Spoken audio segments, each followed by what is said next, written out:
Nii Antoni kajakas kui Aaroni kõrdi lollis linnus on olemas kõik tugevad arhetüüpsed teemad. Elu, surm, armastus, kunst. Ja kuigi Aaron Posner nimetab oma versiooni kajakast mingit sorti adaptsiooniks, siis minu meelest ei ole tegemist mitte niivõrd adaptsiooniga, kuivõrd kajaka paralleeltekstiga.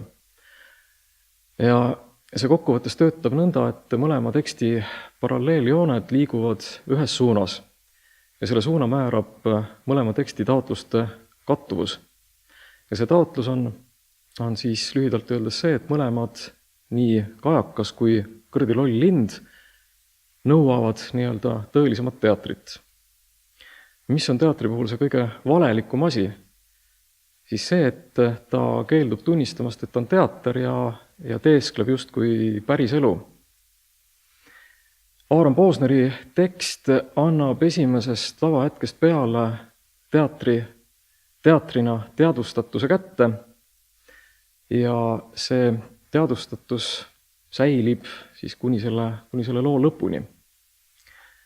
Ja Posneri lähenemine on olnud nii-öelda unplug, mis tähendab siis seda, et ta on ühendanud kajaka loo lahti Tšehhovi näidendile omasest 100 aasta tagusest ajastust, Vene aadli kontekstist, romantitsismist, melanhoolitsemisest, nostalgitsemisest, kõigest sellest, mida me peame siis või oleme hakanud pidama tšehhovlikuks ja mis on seda siis vaid väliselt.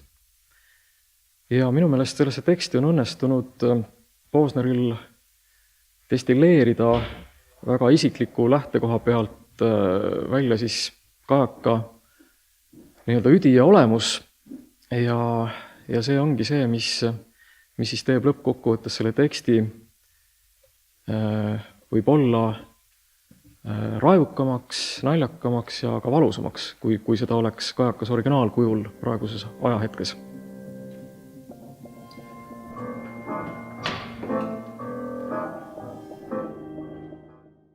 Kuigi Posneri tekst kasutab vaid paari lauset Tšehhovi kajakast, on ometi sündmustik peaaegu 100% sarnane kajaka sündmustikule ja põhitegelased on samad.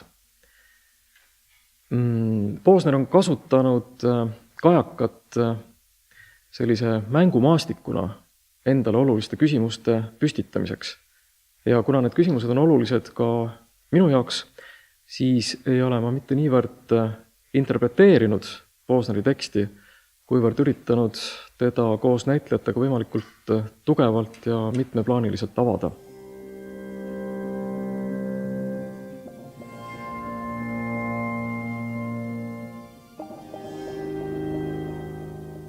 Kui ma lavastasin 2016. aasta kevadel Endla teatris Duncan Macmillani näidendit Kopsud, siis sattusin lugema ühte intervjuud Aaron Posneriga, kes oli ka just toonud välja oma versiooni samast näidendist.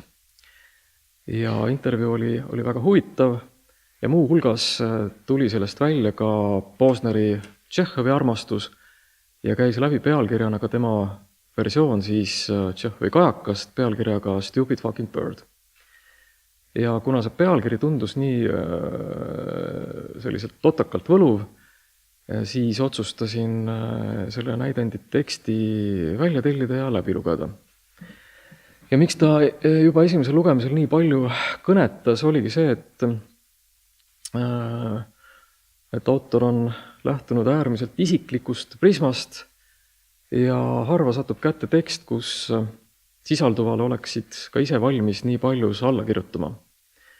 Et see fenomen oli see, mis selle teksti kasuks kohe otsustama pani.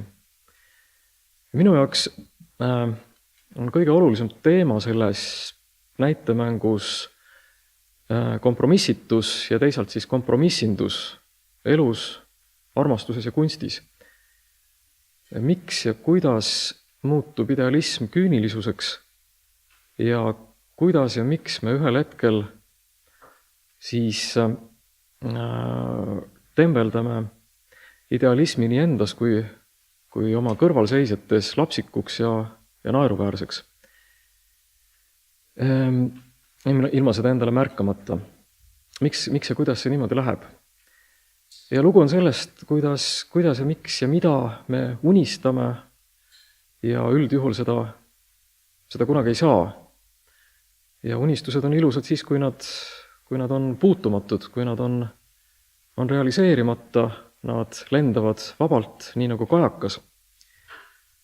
Ja sel hetkel, kui selgub siis, et me ei olegi elus saanud seda, mis meid võiks tõeliselt õnnelikuks muuta, siis kuidas me selle olukorraga tegelikult hakkama saame? Need on need põhiküsimused.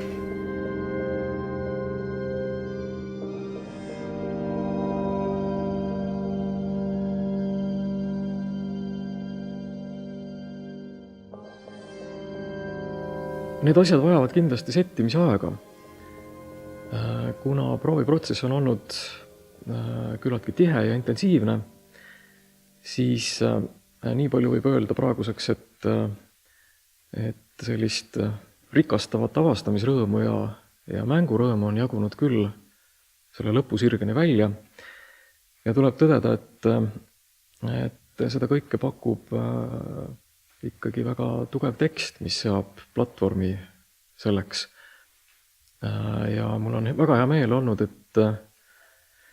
et seda tundlikkust ja suurt pühendumist näitlejatelt on samamoodi jagunud praegu lõpuni seda kütust.